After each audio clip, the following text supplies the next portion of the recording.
tes tes. Bismillahirrahmanirrahim. Assalamualaikum warahmatullahi wabarakatuh. Innal hamdalillah nahmaduhu wa nasta'inuhu wa nastaghfiruhu wa natubu ilaihi wa na'udzu billahi min syururi anfusina wa min sayyiati a'malina. May yahdihillahu fala mudilla lah wa may yudlil fala hadiya lah. Asyhadu an la ilaha illallah wahdah la syarika lah wa asyhadu anna Muhammadan abduhu wa rasuluhu la nabiyya wa la rasula ba'da. Ya ayyuhalladzina amanu ittaqullaha haqqa tuqatih wa la tamutunna illa wa antum muslimun.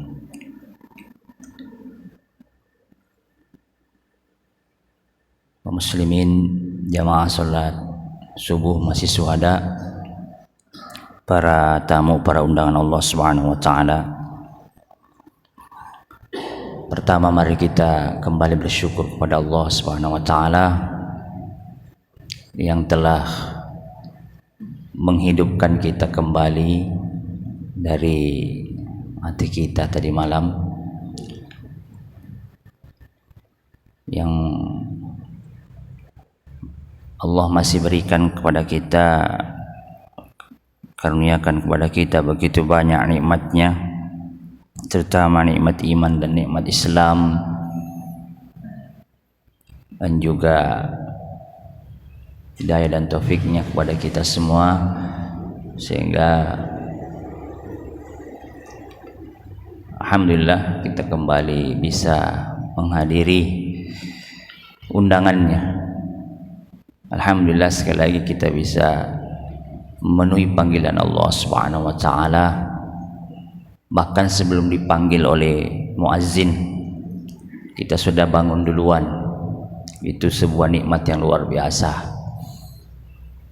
Ketika kita masih dikaruniai oleh Allah ketaatan, kepatuhan kepada Allah dan juga Rasulnya, sekali lagi hadirin sekalian, itu sebuah nikmat yang luar biasa yang belum tentu semua orang bisa mendapatkannya.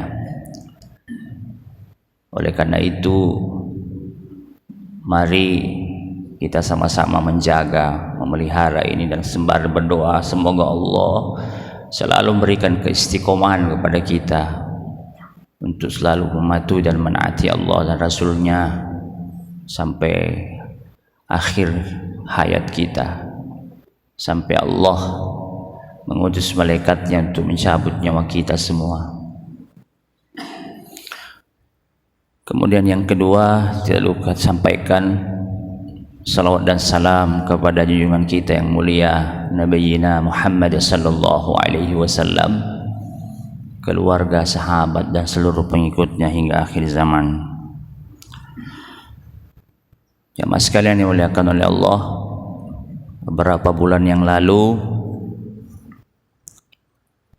kita sempat sama-sama membahas, mengkaji salah satu tema yang sangat penting dalam kehidupan kita, yaitu tentang tazkiyatun nafs,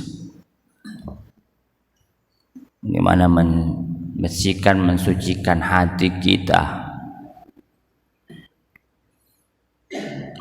Pernah saya sampaikan kepada pengurus pengelola Masjid Syuhada ini bahwa tema ini sebenarnya sangat berat bagi saya, karena mengelola, memanage hati itu bukan perkara yang gampang, Bapak Ibu, bukan perkara yang mudah.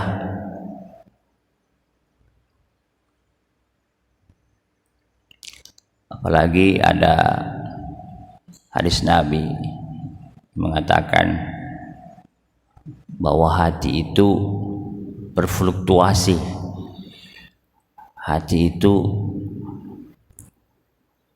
ibarat apa temperaturnya kadang naik kadang turun gitu. Yazid wa yankus, dia naik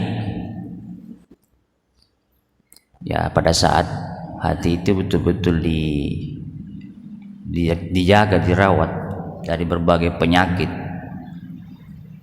Dia akan bersih, akan suci kalau senantiasa diisi dengan gizi yang bagus, yang baik. Kemudian dia akan menjadi turun atau menjadi kotor apabila tidak dijaga dari kotoran, dari penyakit hati.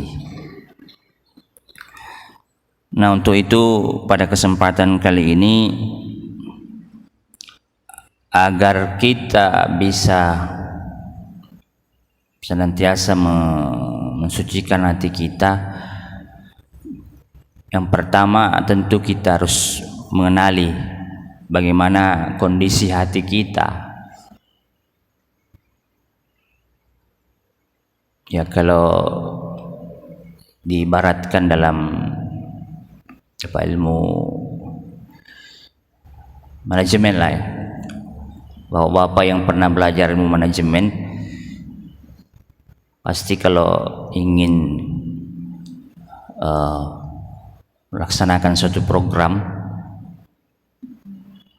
maka tentu harus mengidentifikasi lebih dahulu apa kira-kira program yang perlu dilaksanakan, bahkan ada yang prioritas dan seterusnya. Jadi mengenali lebih dahulu masalah. Nah, sama ini ketika kita ingin membersihkan hati kita, maka kita harus mengenali kondisi hati kita dulu. Jamaah sekalian yang dimuliakan oleh Allah, hati itu ibarat seorang raja. Jadi horse of king bahasa Inggrisnya. Namanya raja ya, dia yang mengatur bala tentaranya. Bahkan namanya raja itu ya dia berbuat sesuka hatinya, berbuat semaunya. Kalau dia raja, biasanya raja seperti itu. Nah, semua yang ada di bawah kekuasaan raja itu menjadi budaknya, menjadi pesuruhnya, karena dia berkuasa. Orang yang ada di bawah kekuasaan dia, perbudakan dia, itu bisa lurus, bisa bengkok, bisa pada jalan yang lurus, bisa juga pada jalan yang menyimpang, menyeleweng, tergantung rajanya. Ya, namanya karena tadi raja berarti pesuruh, budak itu tidak ada istilah tawar menawar. Jadi dia patuh kepada raja. Apa yang diperintahkan kerjakan, yang dilarang tinggalkan, gitu. Kalau dalam bahasa agama ya sami'na wa ta'na gitu. Ada sabda Nabi yang sering kita dengar, mungkin pernah kita baca, ala wa inna fil jasadi mudghah idza salahat salahal jasadu kullu wa idza fasadat fasadal jasadu kullu ala wahyal qalb. Ketahuilah, kata Rasulullah, bahwa di dalam jasadmu itu, jasad manusia, terdapat segumpal daging. Jika ia baik, maka seluruh jasadnya akan baik. Jika ia rusak, maka seluruh jasadnya akan rusak. Ketahuilah bahwa segumpal daging itu adalah hati. Jamaah sekalian, jadi kalau kita pahami hadis ini, ternyata memang segumpal daging yang ada dalam hati kita itu namanya hati, itu sangat-sangat menentukan kondisi jasad kita. Di sini tafsirannya bisa hati yang dimaksud di situ memang dalam bentuk mirya. Jasad itu yang membuat tubuh kita rusak, kalau itu rusak gitu. Kalau dia baik menjadi baik. Tapi ada yang menafsirkannya maksudnya amal, karena dalam hadis yang dikatakan idza salat amala salah amalu kullu. Jadi amal perbuatan kita tergantung kondisi hati kita. Karena tadi itu kembali ke pertama, dia diibaratkan raja. Jadi dia bisa memerintahkan apa saja kepada bala tentaranya. Anggota badan kita ini yang disebut dengan tentaranya. Lalu dia bertindak. Bagaimana perbuatan kita, bagaimana tindakan kita, itu tergantung hati kita. Jadi ternyata hati di sini luar biasa, menjadi faktor penentu segala amal kita, perbuatan kita, termasuk jasad kita kalau dikaitkan dengan penyakit hati tadi itu. Jadi kalau hati kita rusak, maka ya badan kita. Ini dimaksud di sini jantungnya. Jadi kalau itu rusak, maka berbagai macam penyakit akan bersarang di tubuh kita. Tapi kalau dalam kaitannya dengan amal, dengan perbuatan, apabila hati ini berpenyakit, misalnya dengki, takabur, riya, sum'ah dan sebagainya, itu bersarang di hati, maka amal kita nggak ada yang bagusnya. Satu saja misalnya penyakit hati yang namanya dengki bersarang di hati ini, maka amal-amal kita akan menjadi rusak semua. Apalagi kalau banyak. Ketika beramal inginnya dipuji. Kalau bersedekah harus disebutkan namanya, si fulan bin si fulan. Ya mungkin niatnya supaya siar katanya, tapi hati-hati. Begitu ada rasa ujub, sombong, woi bangga saya bisa nyumbang sekian, bersedekah sekian. Makanya orang yang mendalami, yang menggeluti kajian tazkiyatun nafs itu sangat hati-hati dia, sangat hati-hati. Bahkan ada ulama yang, yaitu saya katakan tadi itu, tidak berani dia menyampaikan di depan umum karena takutnya hatinya itu apa yang dia sampaikan tidak sesuai dengan perbuatannya, apa yang ada di hati tidak sesuai dengan tindakannya.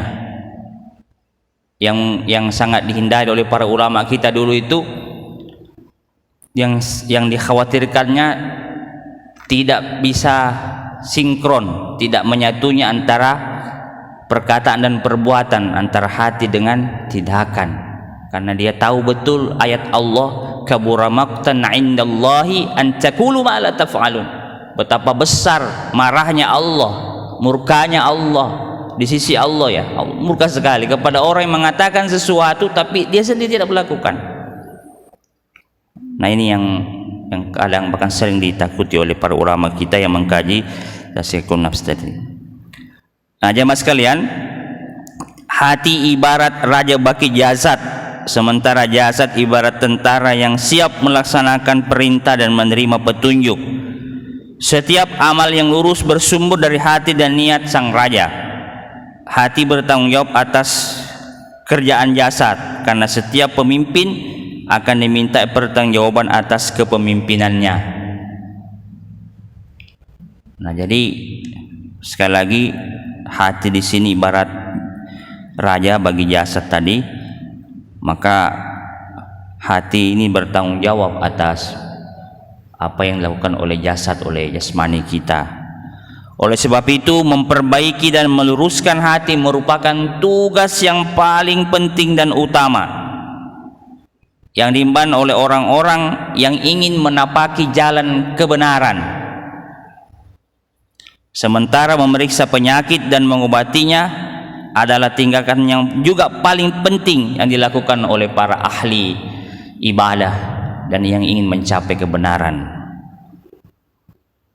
Nah, makanya di sini jamaah sekalian, sekali lagi, jika kita ingin memperbaiki dan meluruskan hati kita, maka tidak ada jalan kecuali kita harus mulai mengenali hati kita terlebih dahulu. Saya bacakan di sini, bila seseorang tidak bisa menyelamatkan hatinya, ia tidak bisa mencegahnya dari perangkap dan tipu daya setan, kecuali dengan memohon pertolongan dan perlindungan Allah Subhanahu wa taala. Nah, jadi tidak ada yang bisa menyelamatkan hati kita, jemaah sekalian, yang tidak bisa mencegah hati kita dari perangkap tipu daya setan, kecuali kalau kita minta tolong kepada Allah. Itulah sebabnya Nabi selalu menganjurkan kepada kita untuk selalu memohon perlindungan kepada Allah dengan membaca minimal A'udzubillahi minasyaitonirrajim. Bahkan ketika kita menguap sekalipun, kita disuruh oleh Nabi membaca A'udzubillahi minasyaitonirrajim. Di mana-mana kalau kita mau berangkat, kita dianjurkan membaca salah satunya A'udzu bikalimatillahi tammati min syarri ma khalaq. Ketika kita keluar dari rumah, setelah membaca bismillah tawakkaltu 'alallah la haula wala quwata illa billah, minimal kita membaca A'udzu bikalimatillahi tammati min syarri ma khalaq. Aku memohon perlindungan kepada Allah dengan segala kesempurnaan kalimatnya dari kejahatan seluruh makhluknya. Jadi banyak sekali zikir-zikir, doa yang diajarkan oleh Nabi, yang intinya itu kita disuruh mohon perlindungan kepada Allah dari godaan setan, dari tipu daya setan. Karena memang salah satu jembatan atau pintu masuk setan itu lewat hati kita, jemaah sekalian. Lewat hati kita. Dia kalau sudah bertengger di hati, sarang di situ, waduh, tentu akan membahayakan kita dalam hal amalia kita.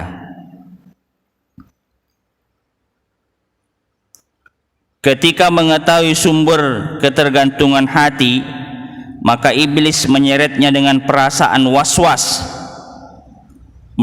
menghadapkannya dengan berbagai kesenangan, dan menghiasi keadaan hati dengan perbuatan yang bisa menggelincirkan dari jalan kebenaran. Nah, kita tahu bahwa karena memang iblis, nenek moyangnya setan itu memang tugasnya menyelewengkan manusia. Memang tugasnya dari awal ketika diusir dari surga, itu sudah bersumpah di hadapan Allah menyesatkan manusia. Maka dia akan menggunakan berbagai macam cara dengan tipu daya. Kalau dia tidak bisa mengajak orang berbuat keburukan, nah itu hebatnya setan ya. Tapi sebenarnya lemah. Saya ulangi, dia menggunakan berbagai macam cara. Kalau dia tidak bisa mengajak orang berbuat buruk, dosa, maksiat, kemungkaran, lewat kebaikan. Bagaimana caranya dia menyesatkan manusia lewat kebaikan? Ya tadi itu, ditanamkan penyakit hati. Salah satunya saya sebutkan tadi, riya. Kalau beramal selalu ingin dipuji. Dia berbuat baik, datang ke masjid, bersedekah, pokoknya berbuat baik, tapi ada penyakit riya dalam hatinya itu. Wah, ini secara tidak sadar itu sebenarnya menghapus amal kebaikan kita. Tapi sekali sebenarnya setan itu lemah. Di situ lemah. Nah, kembali tergantung ke suasana kondisi hati kita, jemaah sekalian. Insya Allah kalau hati kita selalu diisi dengan zikrullah, dengan gizi tilawatul Quran, bahkan mentadabburi Al-Quran. Dan saya ulangi, ini bukan perkara yang mudah kalau kita tidak membiasakan, melazimkan diri kita untuk berzikir, tidak melazimkan diri kita untuk membaca, mentadabburi Al-Quran, berat ini. Karena yang namanya akhlak itu pembiasaan. Jamaah sekalian yang muliakan Allah Subhanahu wa taala, iblis juga membentangkan berbagai macam perkara yang menyebabkannya melampaui batas, sehingga ia tidak akan memperoleh bimbingan dari Allah. Selain itu, iblis memasang perangkap dan jerat-jerat yang akan menjerumuskannya pada suatu waktu. Nah, salah satu perangkap iblis di sini dikatakan melampaui batas. Hulu kalau saya nggak salah bahasa agamanya, hulu. Dalam ibadah bisa terjadi nih. Ibadah kan tidak ada yang katakan itu bukan perkara yang baik ibadah. Tapi kalau berlebih-lebihan itu juga tidak dibenarkan. Mungkin jamaah sekalian pernah membaca riwayat atau mendengarkan ada sahabat yang ingin menyamai amaliannya Rasulullah, yang 3 orang itu. Ada yang ingin selalu sholat malam, gitu kan, sepanjang malam tidak tidur. Ada sahabat yang supaya dia dekat dengan Allah tidak mau menikah. Ada lagi sahabat yang selalu berpuasa setiap hari. Ini kan baik jamaah sekalian, karena ingin mencontoh modal Nabi. Tapi setelah disampaikan, dilaporkan kepada Nabi, ternyata mereka ditegur bertiga ini. Itu berlebihan dalam ibadah. Dalam ibadah saja kita tidak boleh berlebih-lebihan. Nah, kata Nabi, saya juga sholat malam tapi juga istirahat gitu. Jadi tidak sholat malam bukan berarti tidak tidur. Saya juga seperti kalian beribadah kepada Allah, tapi saya juga menikah. Kemudian saya juga berpuasa, tapi tidak tiap hari. Ada jedanya. Nah, jemaah sekalian, ini juga termasuk perangkap setan, membuat kita mengerjakan sesuatu melampaui batas. Dalam ibadah saja dibenarkan. Dengan demikian kita harus selalu mohon pertolongan Allah dan mengikuti jalan keridhoannya agar selamat dari tipu daya setan. Menyandarkan hati kepada Allah, menetapi perintahnya dalam gerak dan diam, serta cermat. Jadi hati-hati tadi dalam beribadah yang merupakan faktor utama untuk bisa masuk ke dalam jaminan Allah Subhanahu wa taala. Inna ibadi laisa laka alaihim sultan illa man ittaba'aka minal ghawin. Sesungguhnya hamba-hambaku tidak ada kekuasaan bagimu terhadap mereka kecuali orang-orang yang mengikuti kamu, yaitu orang-orang yang sesat. Jadi di sini ditegaskan oleh Allah, sebenarnya setan itu itu tidak ada kekuasaan sedikit pun bagi kita sebenarnya ya. Kalau kita benar-benar menjadi hamba Allah Subhanahu wa taala. Nah, kecuali kata Allah di sini kita mau mengikuti langkah-langkahnya. Jadi Allah Subhanahu wa taala telah menegaskan di sini tidak ada kekuasaan sedikit pun bagi kita untuk menyesatkan kita kecuali kalau kita memang mengikuti Dia. Dengan kata lain, ketika kita di sini selalu menyandarkan hati kita kepada Allah, menaati perintahnya dalam gerak kita, dalam diam kita, cermat dalam beribadah dan seterusnya, maka setan tidak ada kekuasaan sedikit pun untuk menyesatkan kita. Jemaah sekalian yang dimuliakan Allah Subhanahu wa taala, insyaallah pada pertemuan berikutnya kita akan mengkaji minimal ada 3 ya kalau saya nggak salah, tentang kondisi pembagian hati itu. Yang pertama ada hati yang sehat, yang kedua ada hati yang mati, dan ada hati yang sakit. Mudah-mudahan Allah Subhanahu wa taala senantiasa memberikan petunjuk hidayah demikian kepada kita semua, dan semoga Allah senantiasa melindungi kita dari godaan setan, dari penyesatan setan dan seterusnya, sehingga kita bisa mengabdi beribadah kepada Allah Subhanahu wa taala dengan hati yang suci dan bersih. Mohon maaf jika dalam penyampaian kali ini ada hal yang kurang berkenan, dan hendaknya kita senantiasa merawat, menjaga hati kita, dan mudah-mudahan kita senantiasa bermohon kepada Allah, ya muqallibal qulub tsabbit qalbi ala dinik. Wahai zat yang membolak-balikkan hati, kuatkan, kokohkan hatiku dalam agamamu atau di atas agamamu. Allahumma sarrif qulubana ya. Allahumma ya musarribal qulub sarrif qulubana ala ta'atik. Allahumma ya Allah, arahkanlah, atau Allah yang maha mengarahkan hati, kita minta kepada Allah, arahkan selalu ya Allah hati kami ala ta'atik, di dalam menaatimu. Minimal itu yang kita minta kepada Allah setelah sholat atau kapan saja, karena hati ini sekali lagi memang selalu berbolak-balik. Demikian aku qouli hadza wa astaghfirullahalazim li wa lakum. Assalamualaikum warahmatullahi wabarakatuh. Taqabbalallahu minkum.